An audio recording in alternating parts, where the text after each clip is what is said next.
결혼 후 둘째 날 아침, 정확히 새벽 4시, 시어머니가 나를 깨워 아침 식사를 준비하라고 했다. 그날 밤 바로 나는 서울행 비행기표를 끊었다. 시댁 식구들 모두 완전히 얼어붙었다. 새벽 4시 3분, 휴대폰 알람이 울리기도 전에 침실 문이 누군가에 의해 경첩이 떨어져 나갈 듯이 두들겨졌다. 쾅쾅쾅. 빚쟁이가 독촉하듯 다급하게. 나는 깜짝 놀라 눈을 떴다. 머릿속은 젖은 손뭉치가 들어있는 것처럼 먹먹했다. 온몸이 녹초가 되었다. 어제 결혼식은 아침 6시에 시작해서 밤 11시가 되어서야 끝났다. 방에 돌아와 거의 12시가 되어서야 누웠으니 계산해보면 5시간도 채 못 잤다. 쾅, 쾅, 쾅. 노크 소리는 이제 문을 주먹으로 때리는 소리로 변했고 문짝을 손바닥으로 후려치는 것 같았다.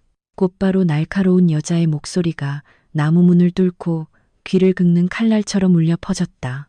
지혜, 지혜, 빨리 일어나. 어서. 나는 눈을 가늘게 떴다. 목구멍은 모래를 삼킨 것처럼 까칠했다. 누구세요? 누구시죠? 누구긴 누구야. 시어머니다. 빨리 일어나서 아침밥 차려. 시아버님은 6시에 필드 나가시니까 그 전에 드셔야지. 나는 벌떡 일어났다. 심장이 쿵쾅거렸다. 잠시 꿈을 꾸고 있다고 생각했다. 이 집, 며느리라는 이름, 부엌, 누군가 목을 잡고 있는 것처럼 나를 쥐고 흔드는 생활 스케줄. 하지만 문을 두드리는 소리는 나 자신을 속일 수 없게 했다. 그 소리가 너무 생생해서 침대 옆 협탁 위에 물컵까지 덜덜 떨렸다. 나는 옆을 돌아봤다. 남편 재환은 죽은 듯이 깊이 잠들어 있었다. 숨소리는 고르고 눈은 감겨 있었고 바깥 세상은 존재하지 않는 것처럼 평온한 얼굴이었다. 나는 손을 뻗어 그의 팔을 세게 흔들었다. 재환 씨, 어머니가 날 부르고 있어요. 재환은 목구멍에서 웅얼거리는 소리만 내고는 등을 돌려 이불을 끌어올리고 계속 잤다. 눈도 뜨지 않았고 한마디 질문도 하지 않았으며 일어날 생각조차 없어 보였다. 밖에서는 문을 두드리는 소리가 더욱 맹렬해져 당장이라도 쳐들어올 듯이 계속해서 울려 퍼졌다. 못 들었어? 빨리 나와. 꿈을 대지 마. 나는 깊은 숨을 들이마셨다. 관자놀이에서 날카로운 통증이 솟아올랐다. 웨딩드레스를 입어보느라 며칠 동안 허리가 쑤셨고 어제는 아침부터 밤까지 하이힐을 신고 서 있었다. 종아리는 여전히 경련이 일어났다. 나는 침대에서 맨발로 내려섰다. 바닥은 차가웠다. 머릿속이 핑 돌았다. 문으로 다가갔다. 나는 이마를 문 안쪽에 기댔. 사람들이 며느리에게 가르치듯 예의 바르고 작은 목소리로 말하려고 애썼다. 어머니, 지금 4시예요. 날이 밝으면 해도 되지 않을까요? 저쪽은 딱 한 박자 침묵했다가 시어머니 김혜자 씨의 목소리가 갑자기 경보음처럼 높아졌다. 뭐? 4시에 못 일어난다고? 시아버지가 6시에 나가시는데 지금 안 하면 언제 맞춰? 나물 씻고 쌀 씻고 국 끓이고 반찬 만드는데 입만 벌리면 나오는 줄 알아? 그리고 너는 이제 이 집 며느리야. 일찍 일어나서 밥하는 게 도리야. 옛날에는 내가 시집 왔을 때 오시면 이미 부엌에 나와 온 식구를 시중 들었어. 너는 무슨 연약한 척이야. 나는 문손잡이를 꽉 움켜쥐었다. 손가락 마디가 하얗게 질렸다. 어제 우리 부모님은 사돈댁에 예단비 4천만 원을 건네면서 우리 딸 기죽이지 말고 무시당하지 않게 해달라고 말했다. 나 역시 3천만 원을 따로 들여 시부모님께 금팔찌와 목걸이를 사드렸고 내 마음이라고 생각했다. 결혼 피로연에서 김혜자 씨는 눈이 접힐 정도로 웃으며 우리 엄마 손을 잡고 꿀바른 말처럼 속삭였다. 우리 며느리는 내가 친딸처럼 아껴줄 거예요. 나는 그 말을 몇 시간 동안 믿었다. 하지만 자정이 겨우 지났는데 그녀는 여기 서서 마치 나를 새들어 사는 사람처럼 내 방문을 두드리고 있었다. 김혜자 씨는 코웃음을 치며 비꼬는 목소리로 말했다. 피곤해? 어제 누가 제일 피곤했는데 너는 그냥 봉투 받으면서 감사합니다 하고 웃기만 하면 됐잖아.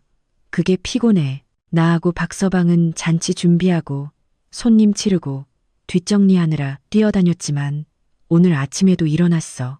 너는 젊은 애가 무슨 꼴값이야? 나는 고개를 돌려 재환을 봤다. 그는 여전히 자고 있었고, 여전히 평온했고, 여전히 침묵했다. 나는 가슴이 누군가에게 꽉 쥐어지는 듯 했고, 차갑고 아픈 무언가가 등줄기를 타고 흘러내렸다. 문 밖에서 김혜자 씨는 목소리를 바꿨다. 더 이상 명령이 아니라 위협이었다. 문 열어. 나 여기 서 있어. 날 기다리게 하지 마. 나는 1초 동안 멍하니 서 있다가 문을 열었다. 문이 살짝 열리자 복도의 차가운 공기가 얼굴로 쏟아져 들어왔다. 김혜자 씨는 구겨진 꽃무늬 잠옷을 입고 서 있었다. 머리는 그물로 컬을 말고 있었고 얼굴에는 여전히 번들거리는 영양 마스크 팩이 덮여 있었다. 노란 불빛은 그녀를 더욱 차갑게 보이게 했다. 마치 법정에서 방금 걸어 나온 사람처럼 그녀는 머리부터 발끝까지 나를 훑어보았다. 그것은 시어머니가 며느리를 보는 시선이 아니라 집주인이 새로 온 가사 도우미를 보는 시선이었다. 겨우 사시인데 벌써부터 이렇게 축 늘어져서 앞으로 어떻게 살려고 해? 그녀는 건조한 목소리로 말했다. 부엌으로 내려가. 내가 다 정리해놨어. 쌀은 왼쪽 항아리에 있고 달걀은 냉장고에, 간장 소금은 선반에. 이제부터 매일 아침 5시 반에 일어나서 아침밥 차리고 점심 12시에 밥하고 저녁 6시에 밥해. 알았어? 나는 문지방에 서 있었다. 여전히 잠옷 차림이었고 맨발은 얼어붙을 듯 차가웠다. 내 머릿속에는 하나의 생각이 떠올랐다. 작지만 바늘처럼 날카로운 생각이었다. 이걸로 끝났구나. 결혼식이 끝나니 이제 관리가 시작되는구나. 나는 침을 삼키고 침착하게 말하려고 노력했다. 어머니, 저는 서울에서 일해요. 모레는 다시 출근해야 하고요. 식사 준비 시간을 좀 조정할 수 있을까요? 김혜자 씨의 얼굴색이 즉시 변했다. 그녀는 손을 들어 문틀을 짝 하고 세게 내리쳤다. 그 소리가 너무 날카로워 내 귀가 멍해졌다. 무슨 일? 결혼했으면 이 집 사람이야. 서울 일은 그만둬. 한 달에 얼마나 번다고? 차비나 제대로 나와? 재환이가 1년에 1억 이상 벌어오니까 네가 집에서 부모님 모시고 손주 낳아주면 돼. 알았어. 여자가 일 잘해서 뭐해. 결국은 부엌으로 돌아와야지. 나는 한마디 한마디를 들었다. 돌 바닥에 떨어지는 소리 같았다. 나는 서울에서 야근하며 프로젝트를 진행했던 모든 순간들을 선명하게 기억했다. 팀원들과 밤샘 작업을 했던 순간, 새로운 임무를 받고도 쉬지 못했던 순간들. 내 연봉은 1억 5천만 원이 넘었고 방금 PM으로 승진했으며 밑에는 10명도 넘는 팀원이 있었다. 연말에는 자격증 시험을 봐서 더 높은 단계로 올라갈 계획이었다. 이 모든 것을 결혼 전에 남편에게 말했고 재환도 고개를 끄덕이며 당신은 계속 커리어 쌓아. 내가 응원할게라고 했었다. 하지만 지금 그의 어머니 앞에서 모든 약속은 물에 젖으면 눅눅해지는 얇은 종이와 같았다. 김혜자 씨는 마치 쓰레기를 쓸어내듯 손을 휘저었다. 됐고, 말 많아. 부엌으로 내려가. 시아버님은 달걀 프라이를 좋아하시니까 2개 해. 재환이는 시장 해장국을 좋아하지만 지저분하니까 나중에 네가 직접 해장국 끓여. 내가 가르쳐 줄 테니. 내가 10분 기다릴게. 말을 마치고 그녀는 뒤돌아 계단을 내려갔다. 그녀의 발걸음은 너무 무거워서 집 전체가 흔들리는 것 같았다. 쿵쿵쿵. 매 걸음마다 내 머리에 못을 박는 것 같았다. 복도는 갑자기 텅 비었다. 나는 가만히 서 있었다. 벽에는 결혼사진이 걸려 있었다. 사진 속에 나는 환하게 웃고 있었다. 재환은 내 어깨를 감싸 안고 있었고 아래에는 부드러운 글씨체로 머리가 하얗게 될 때까지 함께라고 적혀 있었다. 나는 그 8글자를 보고 웃음이 터질 뻔했다. 아주 비싼 농담처럼 느껴졌기 때문이다. 나는 문을 닫고 방으로 돌아왔다. 방 안의 공기는 여전히 따뜻했고, 여전히 평화로웠고, 여전히 재환의 규칙적인 숨소리가 자장가처럼 들렸다. 하지만 내 마음속에는 무언가가 스위치를 켰다. 작지만 아주 또렷한 불꽃이었다. 나는 침대 옆으로 가서 어젯밤 조상님 영정 앞에서 내 손을 잡고 맹세했던 남자를 내려다 보았다. 나는 손을 뻗었다. 이번에는 살짝 흔드는 것이 아니었다. 나는 세게 밀었다. 재환이 몸을 뒤척이며 잠꼬대 같은 목소리를 냈다. 왜 그래? 피곤해 죽겠어. 나는 그의 얼굴을 정면으로 바라봤다. 차가운 감각이 코끝을 스쳤다. 재환 씨, 어머니가 새벽 4시에 날 깨워 밥하라고 했어요. 똑똑히 들었어요? 재환은 꿈결 같은 편안함에서 끌려 나온 것처럼 흐릿하게 눈을 떴다. 그는 두 박자 침묵했다가 날씨 이야기하듯 무심하게 한숨을 내쉬었다. 그래서? 그 순간 나는 깨달았다. 방금 전에 문 두드림은 단순히 방문을 두드린 것이 아니었다. 그것은 내가 이 결혼 생활에 대해 믿었던 마지막 무언가를 두드려 부순 것이었다. 그리고 재환의 글에서는 그 시작을 알리는 망치질이었다. 나는 바로 대답하지 않았다. 나는 그저 거기에 서서 내 심장이 느리지만 무겁게 뛰는 소리를 들었다. 마치 곧 닥쳐올 폭풍을 예고하는 것처럼. 재환의 질문은 차가운 돌덩이처럼 방에 떨어졌다. 그래서 두 글자는 가볍고 짜증도 내지 않았고 미간을 찌푸리지도 않았으며 의아해하지도 않았지만 나를 멍하게 만들기에는 충분했다. 그 순간 나는 문 밖의 소리가 시어머니의 노크였다면 문 안쪽에서 닫힌 것은 내 마음속 마지막 문이었다는 것을 깨달았다. 나는 깊은 숨을 들이마시고 침착한 목소리를 유지하려고 애썼다. 저 피곤해요. 어제 하루 종일 결혼식이었잖아요. 좀 더 자고 싶어요. 재환 씨가 나가서 어머니께 오늘 하루는 쉬게 해달라고 말해줄 수 없어요? 재환은 길게 하품을 하고는 눈을 비비고는 나에게 등을 돌렸다. 그의 목소리는 이불 속에서 섞여 나왔다. 엄마 성격 알잖아. 그냥 내려가서 해. 아침밥 하나 하는데 뭘 그렇게 예민하게 굴어? 나는 그의 등을 바라봤다. 곰돌이 그림이 프린트된 잠옷. 내가 귀여울 거라고 생각해서 사준 옷이었다. 지금 그의 등 위에 활짝 웃고 있는 곰돌이는 나를 조롱하는 것 같았다. 재환 씨, 내 목소리가 가라앉았다. 내가 몇 시에 잤는지 알아요? 그는 여전히 개슴츠레 눈을 뜬 채 나를 돌아봤다. 거의 12시에 잤고 지금 4시니까 4시간 잤잖아. 뭐가 부족해? 내 머릿속에서 4시간이라는 숫자는 너무나 선명하게 울려 퍼졌다. 결혼식 날, 첫날 밤, 새 가족에 막 발을 들인 사람에게 허락된 4시간. 재환 씨, 나는 단어 하나하나를 정교하게 다듬어 말하는 것처럼 천천히 말했다. 오늘이 결혼 후 첫날이에요. 그는 짜증스럽다는 듯 길게 한숨을 쉬었다. 왜 이렇게 예민해? 엄마도 다 너 생각해서 그러는 거야. 일찍 일어나는 거 습관들이면 나중에 건강에도 좋고, 그리고 엄마는 옛날에 너보다 훨씬 더 고생했어. 또 옛날 타령, 또 너를 위해서. 너무 익숙한 구절들이라. 나는 그가 말하기 전에 다음 말을 거의 예측할 수 있었다. 나는 몇 초간 침묵했다. 내 머릿속에는 방금 전 문 밖에 서 있던 김혜자 씨의 모습이 선명하게 떠올랐다.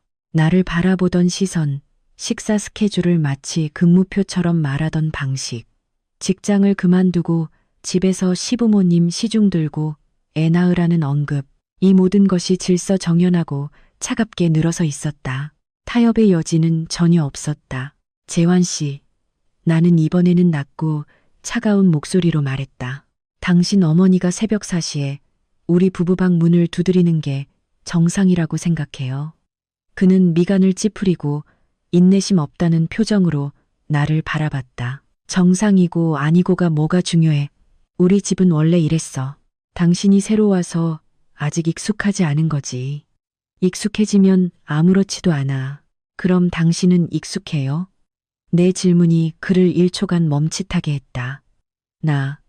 나는 어릴 때부터 익숙했지. 당신은 새벽 4시에 깨워지는 것에 익숙했나요? 나는 아니지. 그럼 나만 익숙해지면 되는 건가요?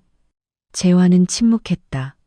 하지만 그것은 생각하기 위한 침묵이 아니라 회피하기 위한 침묵이었다. 이 일 크게 만들지 마. 알았지, 그가 말했다. 엄마가 저기서 기다리고 계시잖아. 그냥 내려가서 빨리 끝내. 나 피곤해. 피곤. 나는 속으로 씁쓸하게 웃었다. 밤새도록 잠만 잔 사람은 피곤하고 하루 종일 손님 맞으며 웃고 하이힐 신고 5시간도 채 못 잔 사람은 피곤할 권리도 없는 건가. 나는 휴대폰 시계를 봤다. 4시 17분. 복도에서 김혜자 씨의 발소리가 들리더니 멈췄다. 마치 그녀가 계단 아래에서 우리의 대화를 엿듣고 있는 것처럼. 재환 씨, 내 목소리는 더 이상 떨리지 않았다. 마지막으로 한 번만 물을게요. 오늘 하루 나한테 쉬게 해달라고 엄마한테 말해줄 수 있어요? 그는 나를 바라봤다. 그의 눈빛에 아주 잠깐 망설임이 스쳤지만 그것은 찰나에 불과했다. 이내 그는 고개를 저었다. 당신이 이해해줘. 엄마 성격 알잖아. 말 안 통해. 그리고 며느리 됐으면 눈치껏 행동해야지. 눈치껏. 그 두 글자는 보이지 않는 따귀와 같았다. 나는 고개를 끄덕였다. 아주 천천히. 알았어요. 재환은 안심하며 한숨을 쉬었다. 응. 그럼 내려가서 해. 나 좀 더 잘게. 그는 등을 돌려 이불을 끌어올렸다. 나는 침대 옆에 가만히 서 있었다. 울지도 않았다. 내 마음속에서 무언가가 뚝 하고 끊어졌다. 나는 깨달았다. 오늘 내가 부엌으로 내려가면 내일은 5시, 그 다음은 4시, 그 다음은 3시가 될 것이다. 오늘 내가 침묵하면 앞으로 모든 침묵은 당연하게 여겨질 것이다. 나는 몸을 돌려 옷장으로 갔다. 옷장 문을 여는 끼익하는 작은 소리가 났다. 재환이 깜짝 놀라 뒤돌아봤다. 당신 뭐 하는 거야? 나는 대답하지 않았다. 나는 내 옷들을 하나씩 꺼내 침대 위에 깔끔하게 접었다. 내 동작은 아주 느렸지만 단호했고 접는 동작 하나하나가 결심을 확인하는 듯했다. 지혜, 재환의 목소리가 높아지기 시작했다. 오버하지 마. 나는 방구석에서 여행용 캐리어를 꺼냈다. 바퀴가 바닥 위를 딸깍딸깍 소리를 내며 조용한 공간에 울렸다.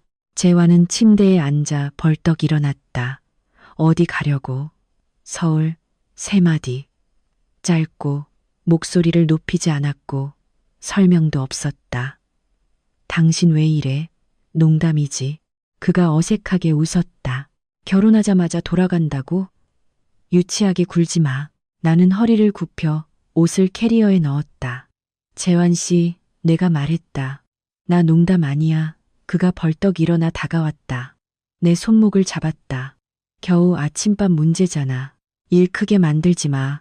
엄마 성격 급한 거 알잖아. 당신이 좀 참아. 나는 고개를 들어 그를 바라봤다. 오늘 아침 처음으로 나는 그를 아주 자세히 봤다. 어제 턱시도를 입었던 신랑이 아니었다. 내 앞에는 한 가지를 가장 두려워하는 남자가 서 있었다. 아내와 어머니 사이에 서는 것을 두려워해. 아내를 먼저 밀어내는 것을 택한 남자. 재환 씨. 나는 이상할 정도로 평온한 목소리로 말했다. 오늘 내가 참으면 내일도 참아야 하고 평생 참아야 할 거예요. 당신이 나를 지켜줄 거라고 장담할 수 있어요.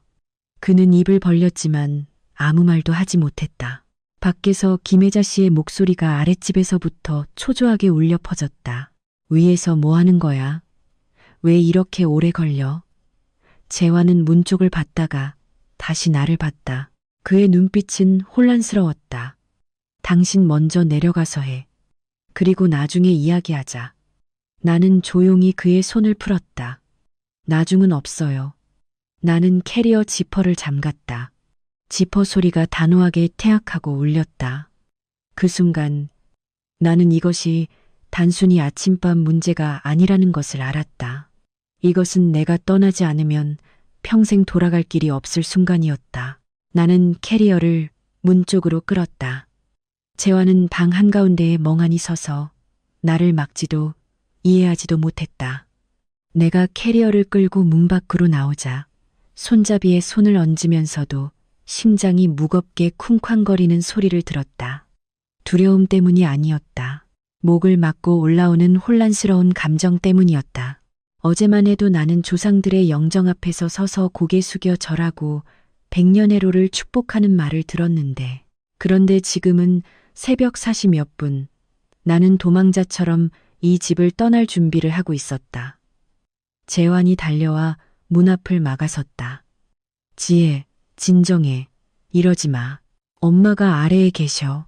내려가서 제대로 이야기해. 나는 그를 바라봤다. 차가운 목소리였다. 제대로가 뭔데요? 내가 새벽 4시에 부엌에 내려가서 밥하고 그걸 아무렇지도 않은 일로 여기는 거요? 재환은 눈살을 찌푸렸다. 말이 왜 그래? 겨우 아침밥인데 오버하지 마. 나는 웃었지만 그 웃음은 메말랐다. 재환 씨, 당신은 당신 어머니가 우리 부부 방문을 새벽 4시에 두드린 일을 겨우 아침밥이라고 부르는군요. 그는 머뭇거리다가 목소리를 낮춰달랬다. 당신이 이해해줘. 엄마 성격이 그래. 연세도 있으시고 바꾸기 힘들어. 당신이 좀 참으면 내가 나중에는 달라질 거라고 약속할게. 나는 더 이상 논쟁하지 않았다. 누군가 모욕을 당연하게 여길 때 모든 설명은 무의미해진다. 나는 문손잡이를 당겼다. 재환이 내 손목을 낚아챘다. 힘이 너무 강해서 통증이 느껴졌다. 진짜 가는 거야. 지금 가면 우리 집 사람들한테 무슨 망신이야. 결혼하자마자 도망갔다고. 내 체면은 어디다 두라고. 나는 내 손목을 내려다보고 다시 그의 눈을 바라봤다. 당신은 당신 체면을 걱정하고 나는 내 인생을 걱정해야죠. 나는 그의 손을 풀고 문을 열고 복도로 나섰다. 밖은 차가웠다. 집 전체는 조용했지만 전혀 평화롭지 않았다. 계단 아래 부엌에서 짤그락하는 소리가 울렸다. 김혜자 씨가 일부러 식칼이나 도마를 두드려 내 시간이 끝났음을 상기시키는 것 같았다. 나는 캐리어를 끌고 계단을 내려갔다. 바퀴가 계단 모서리에 부딪히며 딸깍 딸깍 딸깍 소리를 냈다. 마치 방금 급하게 묻은 결혼 생활에 관해 못을 박는 소리 같았다. 재환이 뒤따라 내려왔다. 맨발로 차가운 타일 바닥을 밟고 숨을 헐떡였다. 지혜, 이러지 마. 무슨 일이든 천천히 이야기해. 나는 뒤돌아보지 않았다. 뒤돌아보면 마음이 약해질 수도 있었다. 그리고 경계가 없는 사람들에게 마음이 약해지는 것은 스스로 구덩이를 파는 일이었다. 1층에 내려오자 거실불이 환했다. 김혜자 씨는 부엌 문 앞에 서 있었다. 꽃무늬 앞치마로 갈아입었고 얼굴에는 마스크팩이 없었지만 눈빛은 몇 배는 더 날카로웠다. 내가 캐리어를 끄는 것을 보자 그녀는 딱 1초 동안 멍하니 서 있다가 눈을 부릅떴다. 너 무슨 짓이야? 나는 캐리어를 내려놓고 등을 곧게 폈다. 저 서울로 돌아가요. 김혜자 씨는 귀청을 찢을 듯한 소리로 비웃었다. 돌아가? 결혼하자마자 돌아간다고? 너 대단하다. 누굴 협박하려고? 재환이 더듬거리며 끼어들었다. 엄마, 진정하세요. 지혜가 피곤해서 그래요. 그녀는 재환에게로 휙 돌아서더니 말했다. 피곤하긴 뭐가 피곤해. 겨우 아침밥 하나 못하는 주제에 시집은 왜 와? 나는 그 말을 듣고 마음이 얼어붙은 수면처럼 조용해졌다. 결국 그녀의 눈에는 내가 재환의 아내가 아니라 온 가족을 위한 하인으로 시집 온 것이었다. 나는 핸드백을 열어 어제 받은 예단비 봉투를 꺼냈다. 두툼한 봉투 속에는 5만 원권 현금 4천만 원이 들어있었다. 나는 그것을 식탁 위에 툭 하고 놓았다. 어머니, 이게 예단비예요. 그대로 돌려드립니다. 김혜자 씨의 손에 들려있던 식칼이 공중에서 멈췄다. 너 지금 무슨 소리 하는 거야? 나는 그녀를 똑바로 바라봤다. 죄송해요. 저는 이 집 며느리로 살 수 없어요. 저는 새벽 4시에 일어나 밥을 하라는 것을 받아들일 수 없어요. 특히 결혼 후 첫날 아침에요. 재환은 당황했다. 지혜, 말도 안 되는 소리 하지 마. 누가 아침밥 때문에 이혼해. 나는 그를 돌아봤다. 내 목소리가 너무 평온해서 나 자신도 놀랐다. 아침밥 때문이 아니에요. 당신 때문이에요. 재환은 얼어붙었다. 나는 멈추지 않고 계속했다. 멈추면 흔들릴 것 같았다. 어제 제가 부모님께 사드린 예물 총 3천만 원이었어요. 팔찌 하나, 목걸이 하나 돌려주세요. 저는 이 집에서 아무것도 가져가지 않을 거예요. 예물도 돌려드릴게요. 김혜자 씨는 눈이 휘둥그레졌고 분노로 손이 떨렸다. 칼이 도마 위에 떨어지며 쨍하는 날카로운 소리가 냈다. 천지신명께 맹세코. 너는 며느리야, 도둑이야.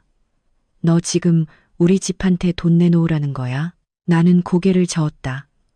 아니요, 제 돈을 돌려달라는 거예요. 저는 선의로 드렸지만 이제 이 가족에 속하지 않기 때문에 돌려받겠어요. 김혜자 씨는 내 얼굴을 손가락으로 가리켰고 목소리는 공기를 찢을 듯했다.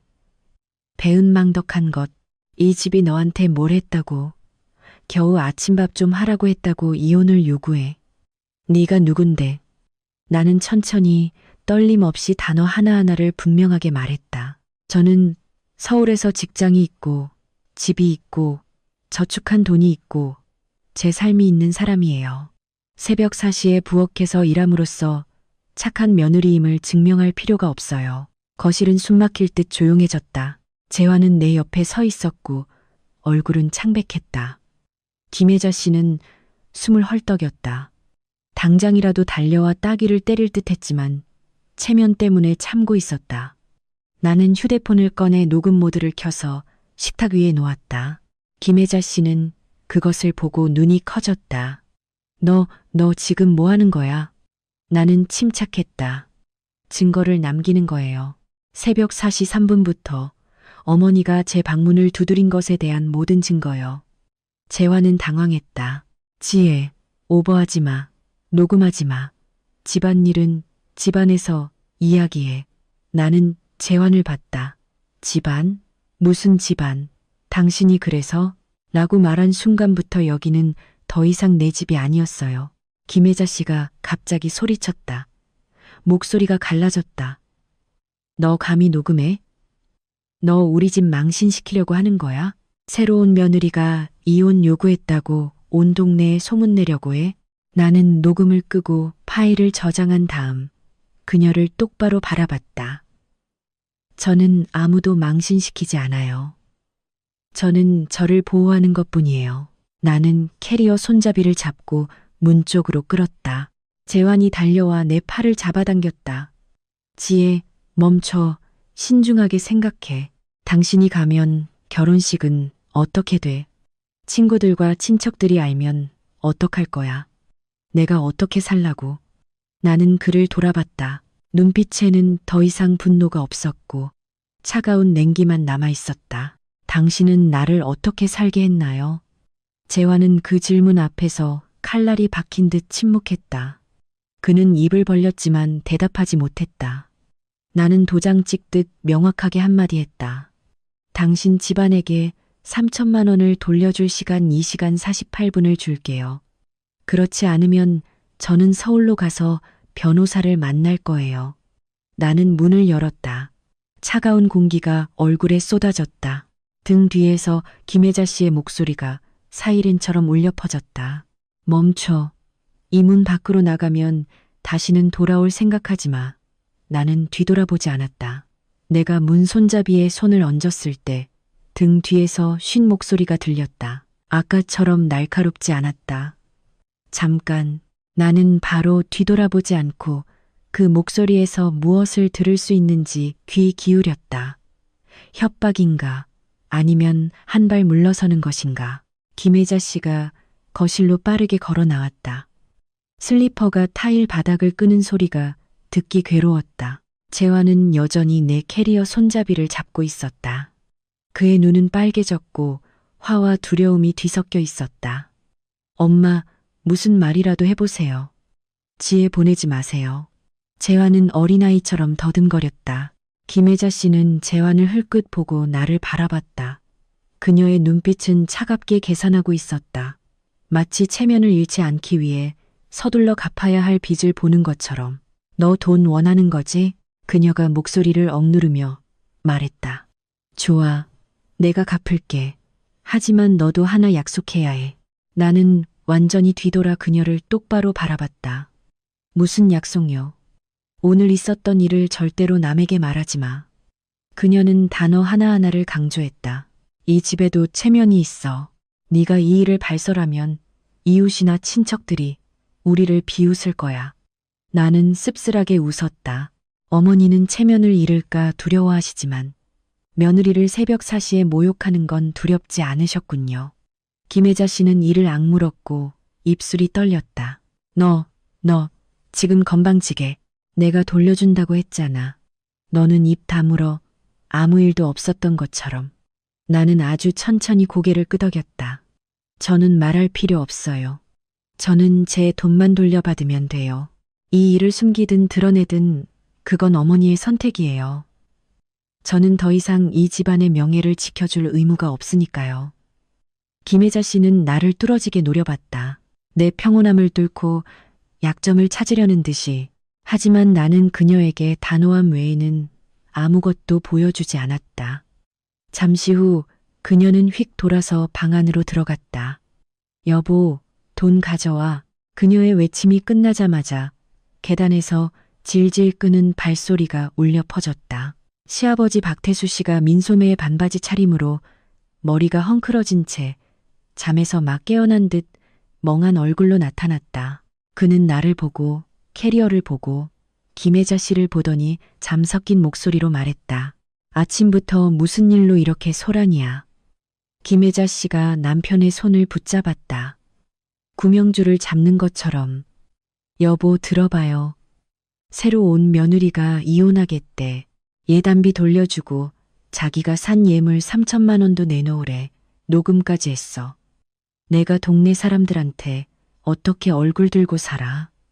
여보가 말 좀 해봐요. 박태수 씨는 나를 바라봤다. 그의 얼굴색이 변했다. 그는 한 걸음 다가서더니 단어 하나하나를 짓누르듯 말했다. 뭐라고? 이혼. 어제 결혼했는데 오늘 이혼하자고 해? 나는 시선을 피하지 않고 똑바로 섰다. 네, 저는 하인 취급당하는 것을 받아들일 수 없어요. 저는 밥도 할 수 있고 집안일도 도울 수 있지만 새벽 4시에 문을 두드려 깨우는 것과 특히 직장을 그만두고 집에서 시중들라고 요구하는 건 안 돼요. 박태수 씨는 입을 벌렸다가 멈췄다. 그의 얼굴에 잠시 당혹감이 스쳤지만 곧바로 그는 아내의 동의가 필요한 것처럼 김혜자 씨를 바라봤다. 그리고 내가 예상했던 대로 그는 한숨을 쉬었다. 달래는 목소리였지만 그 무게는 내 어깨를 짓눌렀다. 에이, 무슨 일이든 천천히 해. 네가 시집 온 지 얼마 안 돼서 아직 집안 관습에 익숙하지 않은 거야. 네 어머니도 다 너 잘 되라고 가르치시는 거지. 네가 좀 참으면 가정이 평온해지잖아. 나는 그를 바라봤다. 속은 차갑게 식었다. 좀 참아는 참을 필요가 없는 사람이 가장 쉽게 하는 말이었다. 나는 어른에게 예의를 갖추려고 노력했다. 아버님, 저는 참는 법을 배우려고 여기 온 게 아니에요. 저는 아내가 되려고 왔어요. 김혜자 씨가 끼어들었다. 목소리는 도끼를 품고 있었다. 무슨 아내? 밥도 할 줄 모르고 일찍 일어날 줄도 모르고 말도 들을 줄 모르는 아내가 무슨 소용이야. 재환은 내 옆에 서서 얼굴이 창백했고 눈빛으로 계속 나를 애원하며 잡으려고 했다. 지혜, 내 말 들어. 일 크게 만들지 마. 제발. 나는 재환에게로 몸을 돌려 나 자신의 도피처를 막는 질문을 던졌다. 재환 씨, 내가 캐리어를 끌고 내려오지 않았다면 당신은 어머니께 한마디라도 했을까요? 재환은 멈칫했다. 그의 눈이 깜빡였고 입술이 떨렸다. 대답해봐요. 재환은 고개를 숙이고 아무 말도 하지 못했다. 그 침묵은 모든 고백보다 더 명확했다. 나는 고개를 끄덕였다. 내가 오랫동안 알고 있었던 사실을 확인하듯이 그럼 됐어요. 나는 시계를 봤다. 5시 12분, 8시 비행기. 그들이 돈을 돌려주면 모든 것이 아직 늦지 않았다. 다시 한번 말할게요. 나는 천천히 말했지만 목소리는 높지 않았다. 단어 하나하나가 못을 박는 것처럼 무거웠다. 3천만 원은 제가 예물을 사면서 쓴 돈이에요. 예단비도 돌려드렸고 예물도 돌려드릴 테니 더 이상 아무것도 요구하지 않아요. 하지만 오늘 3천만 원은 반드시 돌려받아야 해요. 그렇지 않으면 저는 서울로 가서 변호사를 선임할 거예요. 김혜자 씨가 코웃음을 쳤다. 지금 이 시간에 그 돈이 어디서 나와? 은행에 넣어뒀어. 나는 평온했다. 그럼 계좌 이체를 하시든 빌리시든 제가 사들인 금팔찌를 파시든 어떤 방법이든 상관없어요. 저는 돈이 원래 주인에게 돌아가기만 하면 돼요. 박태수 씨가 얼굴을 찌푸리며 짜증을 냈다. 네 말이 너무 지나치잖아. 이미 준 돈인데 왜 돌려달래? 나는 시선을 피하지 않고 그를 바라봤다. 저는 더 이상 며느리가 아니니까요. 주는 것은 좋은 관계에서 나오는 선의예요. 그 관계가 짓밟혔을 때 저는 선의를 거둘 권리가 있어요. 김혜자 씨가 갑자기 소리를 질렀다. 식탁 위 예단비 봉투를 확 쳐서 바닥에 떨어뜨릴 듯이 달려들었다. 네가 누군데 돈 좀 있다고 잘난 척이야? 네가 돈으로 우리 집을 협박해? 나는 물러서지 않고 다시 휴대폰을 꺼내 녹음 버튼을 눌렀다. 협박이 아니에요. 저는 정당한 절차를 밟고 있는 거고 나중에 시댁에서 저를 모함할까봐 기록해두는 거예요. 박태수 씨는 휴대폰을 보고 얼굴이 창백해졌다. 그는 김혜자 씨의 팔을 잡고 귓속말로 속삭였다. 나는 그들의 눈에서 공포를 보았다. 나를 두려워하는 것이 아니라 증거를 두려워하는 것이었고 이야기가 이 내 벽을 벗어나는 것을 두려워하는 것이었다. 김혜자 씨는 치욕을 삼키는 듯 이를 악물고 돌아섰다. 좋아, 기다려. 그녀는 빠르게 안방으로 들어갔다. 잠시 후 그녀는 두툼한 돈뭉치를 가지고 나와 거실 탁자 위에 퍽 하고 던졌다. 자, 3천만 원 세어봐. 똑바로 세어. 나는 다가가서 서두르지 않고 떨지도 않았다. 나는 의자에 앉아 돈뭉치를 풀고 한 장 한 장 세었다. 5만 원, 5만 원, 스륵스륵 하는 돈 세는 소리가 재판정처럼 무거운 거실에 규칙적으로 울려 퍼졌다. 재환은 눈이 붉어진 채 서서 나를 바라봤다. 박태수 씨도 가만히 서 있었다. 김혜자 씨는 눈빛으로 나를 갈기갈기 찢어발기려는 듯 노려봤다. 나는 다 세었고 충분했다. 돈을 가방에 넣고 지퍼를 잠근 다음 나는 일어서서 캐리어 손잡이를 잡았다. 김혜자 씨가 얼음장 같은 목소리로 말했다. 이제 돈 받았으니 꺼져도 되겠네. 나는 고개를 끄덕였다. 네, 갈게요. 나는 문으로 걸어갔지만 손잡이를 잡기 전에 세 사람을 돌아봤다. 내 목소리는 침착했지만 단어 하나하나가 공기를 베는 듯했다. 시댁에서 며느리를 새벽 4시에 깨워 밥하는 것을 당연하다고 생각하신다면 계속해서 그런 걸 참아줄 다른 사람을 기다리세요. 하지만 저는 그 사람이 아니에요. 나는 문을 열었고 차가운 안개 공기가 쏟아져 들어왔다. 하늘에는 옅은 새벽빛이 막 들이우고 있었다. 나는 캐리어를 끌고 나섰고 다시는 뒤돌아보지 않았다. 나는 캐리어를 끌고 앞마당을 가로질렀다. 새벽 이슬이 얼굴을 차갑게 때렸다. 좁은 골목은 여전히 어두웠고 가로등 불빛은 졸린 듯 희미했다. 온 동네는 침묵에 잠겨 있었고 오직 캐리어 바퀴 굴러가는 소리와 내 심장이 가슴 속에서 쿵쾅거리는 소리만 들렸다. 더 이상 두려움 때문이 아니었다. 보이지 않는 족쇄에서 방금 벗어났다는 느낌 때문이었다. 뒤에서는 집 문이 여전히 열려 있었다. 재환이 맨발로 차가운 타일 위를 밟으며 헐떡이며 따라왔다. 목소리는 쉬어 있었다. 지혜, 멈춰. 제발 가지 마. 나는 뒤돌아보지 않았다. 혹시라도 그의 눈을 본다면 우리가 사랑했던 날들, 나를 지켜주겠다고 약속했던 순간들, 서울에서 늦게 일 마친 나를 데리러 와서 차가운 바람 속에서 나를 안고 나중에 한 집에 살면 당신 힘들게 안 할게라고 말했던 순간들이 떠오를까 두려웠다. 하지만 그 약속은 그가 그래서 라고 물었던 순간 이미 죽었다. 재환이 바로 옆까지 달려와 캐리어 손잡이를 잡았다. 당신이 원하는 건 뭐든지 할게. 내가 엄마한테 말했어. 다시는 당신 일찍 안 깨우시게 할게. 돌아와, 이야기하자. 나는 딱 한 박자 멈췄다가 그를 똑바로 바라봤다. 당신이 어머니께 말했다고요? 재환은 눈이 붉어진 채 고개를 끄덕였다. 응, 말했어. 엄마한테 그러지 말라고 했어. 엄마도 동의하셨어. 딱 한 번만 나를 믿어줘. 나는 그의 얼굴에 나타난 공황 상태를 봤다. 그 순간 나는 한 가지를 깨달았다. 그는 나를 사랑해서 당황하는 것이 아니었다. 그는 결혼식의 아름다움이 깨질까 두려워했고 친척들이 비웃을까 두려워했으며 그의 집안 명예에 결혼 다음 날 금이 가는 것을 두려워했다. 나는 확인이 필요한 사실을 묻는 것처럼 차분한 목소리로 물었다. 내가 캐리어를 끌고 내려오지 않았다면 당신은 어머니께 말했을까요? 재환은 멈칫했고 입술이 떨렸지만 소리는 나오지 않았다. 그의 시선은 다른 곳을 향했고 침묵했다. 이슬이 떨어지는 소리까지 들릴 만큼 충분한 침묵이었다. 나는 고개를 끄덕였다. 결국 당신은 내가 떠나려 할 때만 말하는군요. 당신은 내가 새벽 4시에 문을 두드림 당했을 때 말하지 않았고 내가 좀 더 자고 싶다고 부탁했을 때도 말하지 않았어요. 당신은 내가 당신의 통제 범위를 벗어나려 할 때만 말하는군요. 재환은 급하게 고개를 저으며 목소리가 갈라졌다. 아니야.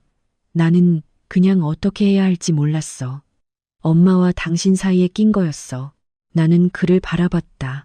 마음은 조금 가라앉았지만 약해지지 않았다. 재환 씨, 당신이 엄마와 아내 사이에 낀 건 당신 문제지만 누구 편을 선택하느냐는 당신의 본질이에요. 나는 캐리어를 다시 끌고 갔다. 재환이 다시 한번 붙잡았다. 익사 직전의 사람처럼 다급한 목소리였다. 지혜, 너무 매정하게 굴지 마. 우리 결혼한 지 얼마 안 됐잖아. 당신이 서울로 돌아가면 사람들이 뭐라고 하겠어. 당신 부모님은 어떻게 생각하시겠어? 나를 생각 안 해? 나는 웃었지만 눈가에는 이미 눈물이 고여 있었다. 나를 생각 안 하냐고요? 그럼 당신 어머니가 새벽 4시에 내 방문을 두드릴 때 당신은 나를 생각했나요? 재환은 할 말을 잃었다. 나는 캐리어를 세게 끌었다. 바퀴가 작은 무릉덩이를 지나며 차가운 물방울을 튀겼다. 나는 단지 입구로 걸어갔다. 높고 철문으로 잠긴 문이었다. 경비실에 앉아있던 경비 아저씨는 동이 트는 시간에 캐리어를 끄는 나를 보고 놀란 눈으로 고개를 들었다. 아가씨, 어디 가세요? 이렇게 일찍. 나는 억지로 미소를 지었다. 얇고 침착한 미소였다. 네, 공항 가요. 서울 가는 비행기 타야 해서요. 경비 아저씨는 더 물어보고 싶은 듯 나를 한 번 더 쳐다봤지만 고개를 끄덕이고는 문을 열어주었다. 철문이 끼익하고 긁히는 소리가 울려 퍼졌다. 내 인생에 또 다른 문이 열리는 소리 같았다. 바로 그때 재환이 달려와 철문에 막혔다. 경비 아저씨는 본능적으로 팔을 벌려 질서를 지키려 했다. 젊은이, 새벽부터 소란 피우지 마세요. 재환은 쇠창살을 붙잡고 얼굴을 바싹댔다. 목소리는 갈라졌다. 지혜, 가지마. 내가 잘못했어. 나는 문 밖에 서서 여전히 캐리어 손잡이를 잡고 있었다. 차가운 쇠창살 너머로 그를 바라봤다. 어제 그는 신랑이었지만 오늘은 아내의 이름을 부르는 울부짖는 남자였다. 하지만 나는 뒤돌아보지 않았다. 택시 한 대가 천천히 지나가자 경비 아저씨가 손을 흔들어 택시를 세웠다. 운전사가 창문을 내렸다. 어디로 가십니까? 인천공항이요. 제일 빠른 길로 가주세요. 나는 캐리어를 들어 트렁크에 넣었다. 내가 좌석에 앉자 차 문이 쿵 하고 닫혔다. 그 소리는 마침표와 같았다. 나는 고개를 돌려 창밖을 봤다. 재환은 여전히 문 앞에 서서 쇠창살을 붙잡고 있었고 입으로는 계속 불렀지만 그 소리는 차창에 막혀 점점 멀어졌고 내가 속하지 않은 영화 장면처럼 희미해졌다. 차가 움직이기 시작했다. 거리는 막 잠에서 깨어나고 있었다. 떡볶이와 김밥을 파는 노점상들이 수레를 밀고 지나갔다. 따뜻한 밤 냄새가 안개 속에 섞였다. 형광조끼를 입은 몇몇 노동자들이 오토바이를 타고 달렸고 신호등은 색깔을 바꿨다. 이 작은 도시는 아무 일 없었다는 듯 평소처럼 작동하고 있었다. 마치 결혼 생활 하나가 24시간도 채 안 돼 죽은 일이 없었던 것처럼. 나는 등받이에 기대어 눈을 감았다. 목구멍은 썼다. 머릿속에서는 여전히 쾅쾅쾅 하는 문 두드리는 소리와 재환의 그래서 라는 말이 울려 퍼졌다. 그 두 소리는 엉켜서 기억을 옥죄는 밧줄이 되었다. 운전사는 백미러로 나를 보고 아마도 내 눈이 붉어진 것을 알아챘을 것이다. 그가 작은 목소리로 물었다. 출장 가시나 봐요? 나는 자세히 말하고 싶지도 거짓말하고 싶지도 않았다. 나는 조용히 대답했다. 네, 집에 가요. 나는 그 단어를 머릿속으로 되뇌었다. 집, 나의 집은 누군가가 새벽 4시에 내 침실 문을 두드릴 권리가 있는 곳이 아니다. 나의 집은 내 남편이 등을 돌리고 별일 아니야라고 말하는 곳이 아니다. 나의 집은 내가 잠을 자고 숨을 쉬고 한 인간으로 살 수 있는 곳이다. 차는 주거 지역을 벗어나 고속도로로 달렸다. 동쪽 하늘의 빛이 희미해지다가 선명해졌다. 날이 밝아오고 있었고 내 마음속에도 아주 작은 빛이 생겨났다. 마치 속삭이는 목소리처럼 잘했어. 당신은 옳은 선택을 했어. 휴대폰이 끊임없이 울렸다. 나는 켰다. 재환의 수많은 메시지들이 쏟아져 나왔지만 나는 읽지 않았다. 나는 그냥 알림을 끄고 무음 모드로 바꿨다. 나는 더 이상의 사과를 원하지 않았다. 내가 원한 것은 존중이었다. 가장 중요한 순간에 그가 선택하지 않았던 것. 차는 큰 길을 빠르게 달렸다. 공항은 매 순간 가까워졌다. 그리고 매 순간 나는 조금씩 더 가벼워졌다. 마치 내 몸에서 족쇄가 하나씩 떨어져 나가는 것처럼. 나는 6시 20분에 공항에 도착했다. 비행기가 이륙하기까지 1시간 40분이 남아 있었다. 하지만 마치 나는 오늘 아침에만 평생의 시간을 지나온 것 같았다. 넓은 대기실은 차가웠고 흰 조명이 윤이 나는 바닥에 비쳐 모든 것이 멀리 떨어져 있는 것처럼 보였다. 캐리어를 끄는 사람들이 서둘러 내 옆을 지나갔다. 비행 정보를 알리는 스피커 소리는 규칙적이고 무감각했다. 나는 창가 근처 의자줄을 찾아 캐리어를 발 옆에 두고 앉았다. 허리가 쑤셨고 잠을 못 자 눈이 뜨거웠지만 이상하게도 머리는 차가울 정도로 맑았다. 눈을 감을 때마다 사시 3분의 문 두드리는 소리가 귀에서 울려 퍼졌다. 마치 기억을 두드리는 망치 소리처럼 휴대폰이 또 울렸다. 메시지가 너무 많이 와서 화면이 계속 켜져 있다가 꺼지지 않을 정도였다. 나는 휴대폰을 켰다. 총 83개의 메시지. 모두 재환에게서 온 것이었다. 지혜, 내가 미안해. 돌아와. 엄마한테 말했어. 내가 잘못했어. 내가 바보였어. 생각 없이 행동했어. 이러지 마. 나 못 견뎌. 당신이 원하는 건 뭐든지 할게. 메시지들은 길기도 하고 짧기도 했다. 어떤 것은 세 줄을 연달아 보냈고 어떤 것은 단 한 문장이었다.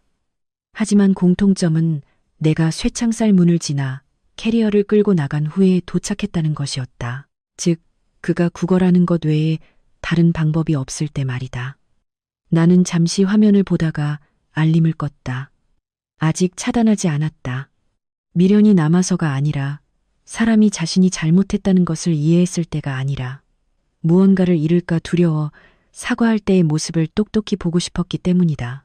그 옆에는 친구 추가 요청이 하나 떠 있었다. 시어머니 김혜자 씨도 메시지를 보냈다. 문자가 아니었다. 그녀는 10개가 넘는 음성 메시지를 연달아 보냈다. 길고 짧은 파란색 스피커 아이콘만 봐도 나는 그녀의 목소리가 지금쯤 울면서 화내고 협박하고 애원하고 일이 새어나갈까 두려워하면서도 체면을 지키기 위해 나를 끌어들이려 한다는 것을 짐작할 수 있었다. 나는 그녀의 알림을 끄고 듣지 않았다.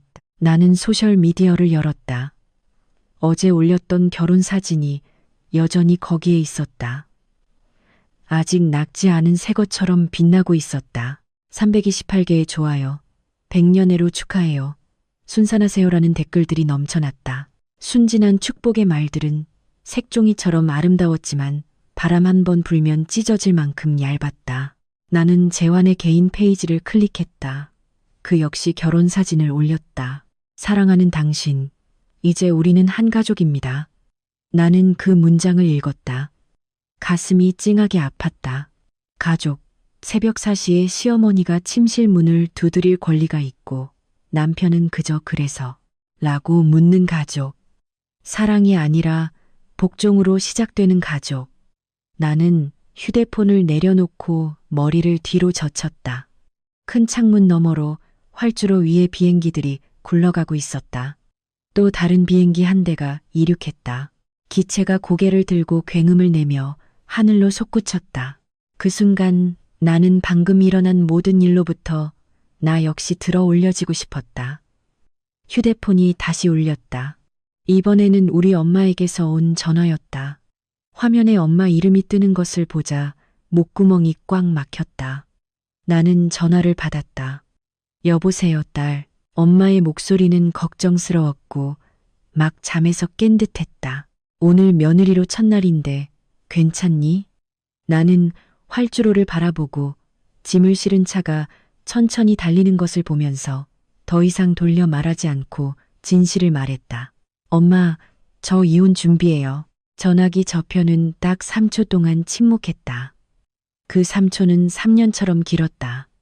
뭐라고? 네가 방금 뭐라고 했니? 엄마가 목소리를 낮춰 다시 물었다. 무슨 일이 있었던 거야? 나는 깊은 숨을 들이마시고 이야기를 시작했다. 새벽 4시 3분부터 문 두드리는 소리, 밥하라는 명령. 김혜자 씨의 시선, 재환이 등을 돌리고 그래서? 라고 물었던 것까지. 그녀가 직장을 그만두고 아이를 낳고 내 일을 쓸모없는 것으로 취급했던 이야기까지 모두 말했다. 내가 예단비를 돌려주고 3천만 원을 돌려받고 녹음했던 것까지 말했다. 내 목소리는 높지 않았지만 말할수록 가슴이 가벼워지는 것을 느꼈다. 마치 심장에서 못을 하나씩 뽑아내는 것처럼. 이야기를 마치고 나는 침묵했다. 눈이 뜨거워졌다. 엄마가 가장 두려워하는 것을 묻는 어린아이처럼 조용히 물었다. 내가 잘못한 거니? 엄마가 한숨을 쉬었다. 그 한숨은 안쓰러움과 아픔이 섞여 있었다. 엄마 말 들어. 엄마의 목소리는 땅처럼 느리고 단단했다. 엄마는 내가 시집가서 서럽게 살라고 키운 거 아니야. 결혼 생활이 시작되자마자 숨이 막힌다면 애쓰지 마. 이혼해도 괜찮아. 엄마는 내 편이야. 눈물이 내 손등으로 떨어졌다. 뜨거웠다. 하지만 그것은 약함의 눈물이 아니었다. 그것은 나답게 살도록 허락받은 사람의 눈물이었다. 엄마의 목소리가 목이 메었다. 남들이 뭐라고 할까봐 무서워. 엄마가 물었다. 목소리가 갑자기 단호해졌다. 남들이 말하면 그 사람들이 네 인생 대신 살아주니? 네 인생은 네가 사는 거야. 명심해. 나는 작게 흐느꼈다. 너 지금 어디니? 엄마가 물었다. 공항이요. 8시 서울행 비행기요. 돌아와, 딸. 엄마가 말했다. 목소리는 머리를 쓰다듬는 것처럼 부드러웠다. 돌아오면 엄마가 밥 해줄게. 네가 좋아하는 제육볶음이랑 김치찌개 해줄게. 나는 눈을 감고 깊은 숨을 들이마셨다. 그 한마디만으로 나는 집이라는 것이 무엇인지 너무나 선명하게 가슴 아프게 깨달았다. 집은 결혼 사진이 걸린 곳이 아니다. 집은 누군가가 돌아와 엄마가 밥 해줄게 라고 말해주는 곳이다. 나는 전화를 끊고 휴대폰을 손에 쥐었다. 스피커에서 내 비행기의 탑승 수속 시작을 알리는 방송이 나왔다. 사람들이 일어나 줄을 섰다. 모두 바빴고 모두 갈 곳이 있었다. 나는 재환의 메시지를 마지막으로 확인했다. 가장 최근 메시지는 지혜, 내가 엄마한테 말했어. 당신이 원하는 시간에 일어나도 돼. 돌아와. 내가 부탁할게였다. 나는 씁쓸하게 웃었다. 너무 늦었어. 당신이 떠난 후에야 존중하는 건 존중이 아니라 이익을 잃을까 두려워하는 것일 뿐이야. 나는 캐리어를 끌고 일어섰다. 통제 게이트로 향하는 사람들의 흐름에 합류했다. 걸음걸이마다 나는 내 몸에서 세 장이 하나씩 벗겨지는 것을 느꼈다. 7시 30분 탑승이 시작되었다. 사람들은 조용한 강물처럼 통제 구역을 통과했다. 캐리어 바퀴가 타일 바닥 위를 굴러가는 느륵느륵 소리가 방송 소리와 섞였다. 아기 울음소리, 수화물 무게, 초가로 짜증내는 소리. 이러한 일상적인 소리들이 나를 이상하게 만들었다. 바깥 세상은 여전히 돌아가고 있었다. 아무도 내 안에서 방금 하나의 세상이 무너졌다는 것을 알지 못했다. 나는 항공사 직원에게 표를 건넸다. 그녀는 나를 보고 예의 바르게 웃었다. 즐거운 여행 되세요. 나는 고개를 끄덕이며 미소로 답했다. 작은 미소였지만 답답한 곳에서 방금 탈출한 사람의 미소였다. 탑승 통로로 들어서자 에어컨의 찬 공기가 등골을 오싹하게 했다. 질서 정연하고 깨끗한 긴 좌석 열이 나타났다. 모든 것은 번호가 매겨져 있었다. 나는 창가 쪽 내 자리를 찾았다. 기내용 캐리어를 위쪽 보관함에 넣고 좌석에 앉아 안전벨트를 맸다.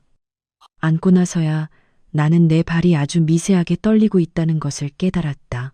재환이 쫓아올까봐 두려워서가 아니었다.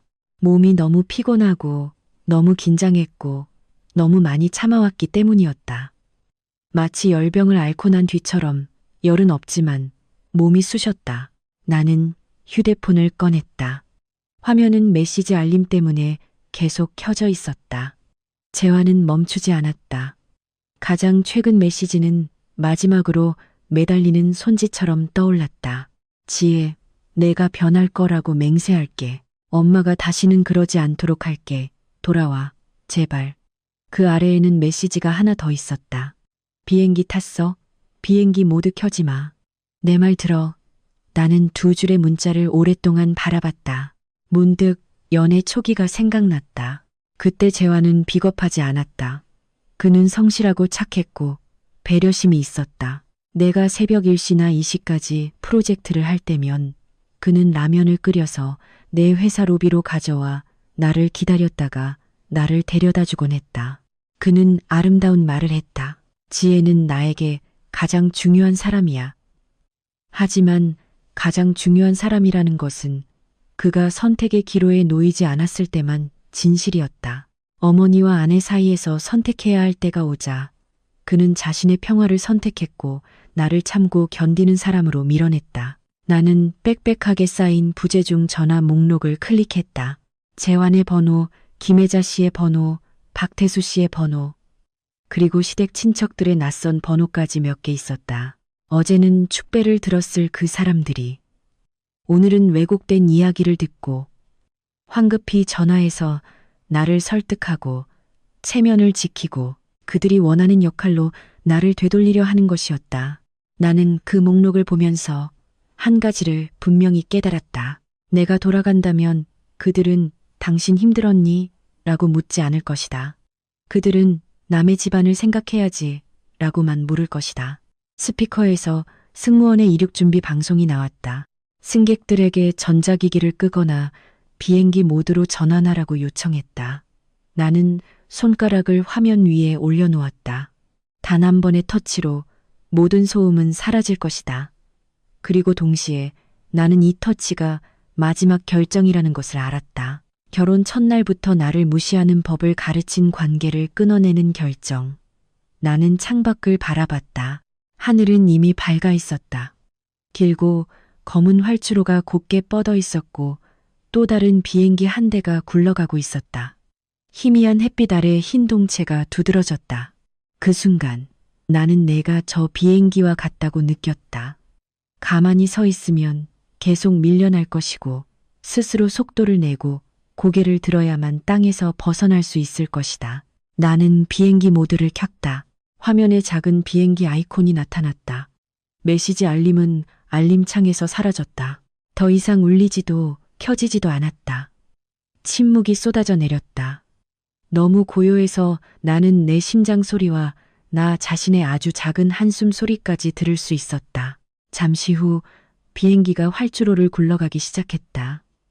기체 전체가 흔들렸고 엔진 소리가 점차 커지더니 더욱 강해졌다. 너무 강해서 나는 팔걸이를 꽉 잡아야 했다. 나는 밖을 봤다. 활주로가 빠르게 지나갔다. 풍경이 띠처럼 길게 늘어졌고 내 심장도 팽팽하게 늘어지는 것 같았다. 붕, 비행기가 고개를 들었다. 배가 좌석에서 들리는 듯한 느낌이었다. 나는 약간 어지러웠지만 두렵지 않았다. 나는 가벼움을 느꼈다. 울고 싶을 정도로 가벼웠다. 나는 눈을 감고 머리를 좌석에 기댔다. 눈꺼풀 뒤의 어둠 속에서 아침의 장면이 영화처럼 떠올랐다. 문 두드리는 소리, 김혜자 씨의 얼굴, 재환에 돌아서는 등. 얼음장 같았던 그래서 라는 말. 나는 분노할 줄 알았지만 그렇지 않았다. 나는 그저 그것이 하나의 시험이었고 나는 그 집을 나옴으로써 그 시험에 답했다는 것을 분명히 느꼈다. 띵하는 작은 소리가 나고 비행기가 안정적인 고도에 도달했음을 알렸다. 승무원이 통로를 따라 걸으며 승객들에게 안전벨트를 착용하라고 부드럽게 상기시켰다. 다른 승객들은 책을 펼치거나 이어폰을 끼거나 꾸벅꾸벅 졸고 있었다. 그들은 창가에 앉은 사람이 다른 인생을 시작하고 있다는 것을 알지 못했다. 나는 핸드백을 열어 3천만 원을 확인하고 서류를 확인하고 표를 확인했다. 모든 것이 제자리에 있었다. 오직 한 가지만 제자리에 없었다. 결혼 반지. 나는 내 손을 내려다봤다. 반지가 캐빈 불빛 아래 반짝였다. 어제는 약속이었지만 오늘은 흔적 같았다. 나는 반지를 살짝 돌렸다. 금속의 차가운 감각이 나를 깨어있게 했다. 나는 당장 빼지 않았다. 미련이 남아서가 아니라 내가 집이라고 부르는 곳, 엄마 앞에서 그것을 빼서 완전히 끝내고 싶었기 때문이다. 나는 나 자신에게 말하듯이 한 문장을 되뇌었다. 뒤돌아보지 마. 그리고 확신을 얻기 위해 나는 깊은 숨을 들이마시고 눈을 떠 창밖을 바라봤다. 저 작은 도시는 이제 구름층 아래에 희미한 회색망처럼 보일 뿐이었다. 나를 억압하고 도리라고 불렀던 규칙들처럼 그곳은 등 뒤에 남겨지고 있었다. 나는 더 이상 뒤돌아보지 않았다. 3시간 후 비행기가 고도를 낮췄다. 창문 밖으로 얇은 구름층이 갈라지는 것이 보였다. 아래에는 익숙한 서울이 있었다. 회색 빛이고 붐볐지만 이상하게도 안전하다는 느낌을 주었다. 승무원이 착륙 준비 방송을 규칙적으로 알렸다. 나는 안전벨트를 단단히 매고 깊은 숨을 들이마셨다. 내 마음은 더 이상 무겁지 않았고 방금 긴 경주를 마치고 탈출했다는 사람의 진짜 피로감만 남아 있었다. 비행기가 땅에 닿았다. 좌석을 통해 가벼운 충격이 전해졌다. 몇몇 사람들은 조용히 박수를 쳤다. 나는 박수를 치지 않았다. 나는 눈을 감고 딱 1초 동안 내가 여기에 있다는 것을 확인했다. 더 이상 새벽 4시의 차가운 복도에 있지 않았다. 문 두드리는 소리도 무딘 칼 같은 그래서 라는 말도 없었다. 비행기에서 내려 사람들의 흐름이 나를 끌고 갔다. 공항 카운터의 커피 냄새, 구운 빵 냄새, 사람 냄새, 움직임으로 뜨거워진 플라스틱 캐리어 냄새. 모든 것이 너무나 일상적이어서 내 마음이 누그러졌다. 나는 짐을 찾고 카트를 밀어 로비로 나섰다. 휴대폰은 여전히 비행기 모드였다. 서둘러 켜지 않았다. 바깥 세상은 기다릴 수 있었다. 문을 나서자 서울의 바람이 얼굴에 와 닿았다. 저 작은 마을의 새벽 이슬처럼 차갑지 않았다. 익숙하고 안심이 되는 차 매연과 거리의 먼지가 섞인 바람이었다. 나는 잠시 멈춰 섰다. 물 밖으로 솟아나온 사람처럼 깊은 숨을 들이마셨다. 엄마가 이미 기다리고 계셨다. 그녀는 낡은 코트를 입고 있었고 손에는 천 가방을 들고 나를 찾으려고 주위를 둘러보고 있었다. 나를 보자 엄마는 서둘러 걸어왔다. 말이 없었다. 엄마는 나를 꽉 안아주었다. 단단하고 따뜻한 포옹이었다. 묻지도 않았고 판단하지도 않았다. 그저 안아줄 뿐이었다. 엄마는 조용히 불렀다. 돌아왔구나. 잘 왔어. 엄마가 말했다. 목소리는 가라앉았지만 돌아온 게 다행이야. 집으로 돌아가는 길 차가 막혀 천천히 갔다. 엄마는 더 이상 묻지 않았다. 그녀는 어떤 일들은 가라앉을 시간이 필요하다는 것을 이해했다. 나는 창문에 머리를 기대고 꽉 막힌 차량 흐름, 빨간불, 파란불, 경적 소리, 내가 익숙한 삶의 리듬을 바라봤다. 그리고 이 리듬 속에서는 내가 가치 있음을 증명하기 위해 나 자신을 희생하라는 요구를 받지 않았다. 내 작은 아파트에 도착하자 문을 열자마자 익숙한 음식 냄새가 났다. 김치찌개, 제육볶음, 막 쪄낸 나물들이 김을 내고 있었다. 나는 멈춰섰다. 목이 메어 아무 말도 할 수 없었다. 손 씻고 밥 먹어 딸. 엄마가 평소처럼 부드럽게 말했다. 나는 방으로 들어가 손을 씻고 거울 속에 나를 봤다. 얼굴은 창백하고 눈 밑은 다크서클이 있었고 머리는 헝클어졌지만 눈빛은 달랐다. 더 이상 혼란스러워하지 않았고 내가 틀렸나 하고 자문하지 않았다. 아주 차가울 정도로 명확함만 남아 있었다. 나는 옳은 선택을 했다. 식탁에 앉아 나는 천천히 먹었다. 한 입 한 입이 아침 일찍 빼앗겼던 평화라는 것을 몸에 되돌려주는 것 같았다. 엄마는 말없이 내 접시에 제육볶음을 올려주었다. 잠시 후 그녀가 입을 열었다. 좀 자렴. 모든 일은 내일 생각해. 나는 고개를 끄덕였다. 하지만 일어나기 전에 나는 결혼 반지를 빼서 밥그릇 옆 식탁 위에 놓았다. 금속이 나무에 부딪히며 작은 소리를 냈다. 엄마는 반지를 보고 나를 보더니 한숨만 쉬었다. 확실하니? 네, 엄마, 확실해요. 오후에 나는 꿈도 꾸지 않고 놀라지도 않고 문 두드리는 소리도 듣지 않는 긴 낮잠을 잤다. 잠에서 깼을 때 밖은 이미 어둑해져 있었다. 거리의 불빛이 방으로 들어왔다. 나는 휴대폰을 켜고 비행기 모드를 해제했다. 알림이 폭포수처럼 쏟아져 들어왔다. 부재중 전화, 메시지, 음성 메시지. 나는 재환의 이름, 김혜자 씨의 이름, 박태수 씨의 이름을 훑어보다 멈췄다. 나는 읽지 않았다. 나는 주소록으로 들어가 번호 하나하나를 차단했다. 분노 속에서가 아니라 아주 명확한 평온함 속에서였다. 그들은 더 이상 내 삶에 접근할 권리가 없었다. 변호사의 번호 하나만 남겨두었다. 나는 짧은 문자 메시지를 작성했다. 안녕하세요. 결혼 24시간 미만 이혼 절차 상담이 필요합니다. 빠르게 진행하고 싶습니다. 메시지를 보내고 휴대폰을 내려놓고 침대에 앉아 등받이에 기댔다. 문득 재환이 미래에 대해 말했던 모든 약속들이 떠올랐다. 집, 아이들, 효도. 아주 옳고 멋지게 들리는 단어들이었다. 하지만 현실에 적용하니 그 모든 것은 일방적인 인내라는 토대 위에 세워져 있었다. 나는 한 가지를 아주 분명하게 깨달았다. 결혼이 무서운 것이 아니다. 무서운 것은 당신에게 첫날부터 희생을 강요하고 그것을 습관, 집안 내력, 너를 위해서라고 부르는 결혼 생활이다. 그리고 처음부터 숨이 막힌다면 당신의 감정을 믿어라. 그 감정은 틀리지 않았다. 그것이 당신을 구하고 있는 것이다. 저녁에 엄마가 내 옆에 앉아 차를 따라주셨다. 그녀는 한동안 창밖을 바라보다가 마치 자신의 이야기를 되풀이하듯 느린 목소리로 말했다. 옛날에 엄마도 참으면 평화로울 거라고 생각했어. 참으면 사랑받을 거라고. 하지만 있잖아. 사람들은 네가 그들을 무시하도록 허락하지 않을 때만 너를 존중해. 나는 엄마를 돌아봤다. 노란 불빛 아래. 엄마의 얼굴은 평온했지만 눈빛은 아주 확고했다. 너 약하지 않아. 엄마가 말했다. 너는 단지 옳은 순간에 멈췄을 뿐이야. 그날 밤 나는 내 방에 누워 창밖의 차 소리와 문틈으로 들어오는 바람 소리를 들었다. 문 두드리는 소리는 없었고 아무도 나를 깨우지 않았다. 나는 완벽한 잠을 잤다. 잠들기 전에 나는 내일, 모레, 그리고 그 이후의 날들을 생각했다.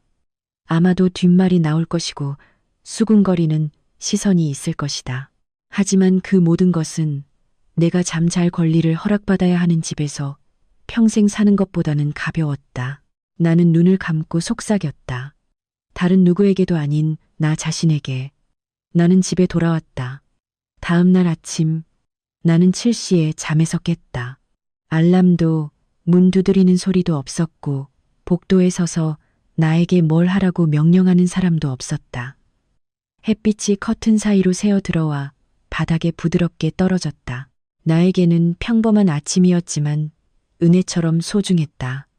나는 일어나 물을 한 모금 마시고 익숙한 방을 둘러봤다. 창가에 놓인 책상, 작은 책장, 주말마다 내가 돌보는 화분. 이것은 내가 내 월급으로, 내 노력으로, 밤샘 작업으로 한 조각씩 만들어낸 공간이었다. 누구도 며느리라는 두 글자 때문에 들어와서 그것을 재배열할 권리가 없었다. 휴대폰이 울렸다. 변호사에게서 온 문자였다. 결혼 등록 서류, 주민등록증, 가족관계 증명서 가져오세요. 의뢰인님 경우는 빠르게 진행 가능합니다. 나는 메시지를 2번 읽었다. 아주 이상한 느낌이었다. 아프지도 두렵지도 않았다. 단지 최종 확인이었다. 이 일은 감정적인 영역에서 법적인 단계로 넘어갔다. 엄마는 부엌에 계셨다. 내가 나오는 소리를 듣고 뒤돌아봤다. 아침 먹었 딸, 어디 가려고? 변호사 만나러 가요. 엄마는 더 묻지 않고 고개를 끄덕였다. 어떤 결정은 말이 적을수록 더 확고하다는 것을 그녀는 이해했다. 집을 나서서 나는 택시를 탔다. 가는 길에 휴대폰에는 차단된 전화 알림이 계속 떴다. 재환도 계속 전화했고 김혜자 씨도, 심지어 시댁의 이모나 삼촌 번호도 있었다. 어제는 축복을 빌어주던 사람들이 오늘은 서둘러 시댁의 가품과 체면이 훼손되는 편에 서서 나를 비난하고 있었다. 나는 받지 않았다. 하지만 그들이 뭐라고 말할지 알고 있었다. 갓 결혼한 딸이 도망가다니 참을 줄 모른다. 돈 좀 있다고 오만하다. 남의 집에서 일찍 일어나라고 하는 게 뭐 그리 대단한 일이라고. 나는 평생 다른 사람들에 대해 하는 이런 친지 말을 들어왔지만 그것이 나를 향할 줄은 몰랐다. 변호사 사무실은 낡은 건물 안에 있었다. 엘리베이터는 느렸고 복도는 좁았다. 변호사는 40대 초반의 단발머리 여성이었고 목소리는 침착했다. 그녀는 내 이야기를 듣는 동안 말을 끊지 않았고 가끔 메모만 했다. 결혼한 지 24시간이 채 안 되었군요. 그녀는 서류를 검토한 후 말했다. 법적으로는 매우 간단하지만 제가 미리 말씀드리지만 여론은 간단하지 않을 거예요. 마음의 준비는 되셨나요? 나는 고개를 끄덕였다. 네, 준비했어요. 변호사는 나를 바라봤고 그녀의 눈빛에는 약간의 만족감이 스쳤다. 좋아요. 결혼 생활에 들어가면서도 자신의 경계를 지키는 여성은 많지 않아요. 사무실을 나와보니 갑자기 비가 쏟아졌다. 첫 장맛비였다. 나는 처마 아래에 서서 서둘러 피하는 사람들을 바라봤다. 내 마음속에는 갑자기 아주 분명한 느낌이 솟아올랐다.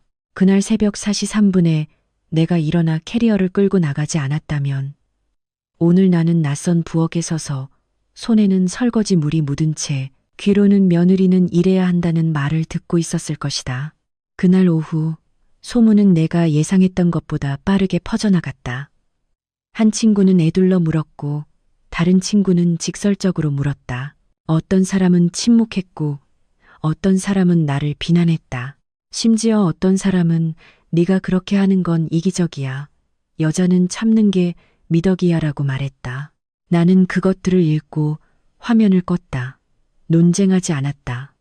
당신의 상황을 겪어보지 않은 사람들에게는 아무리 말해도 소용이 없기 때문이다. 저녁에 재환에게서 긴 메시지가 왔다.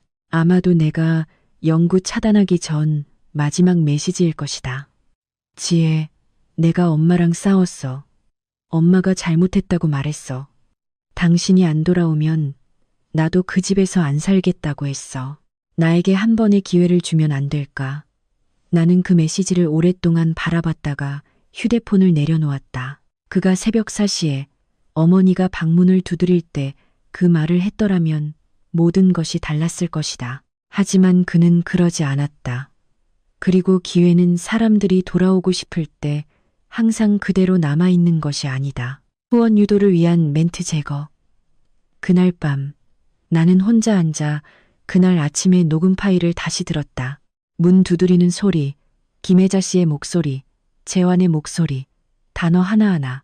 나는 나 자신을 괴롭히기 위해 듣는 것이 아니었다. 기억하기 위해 들었다.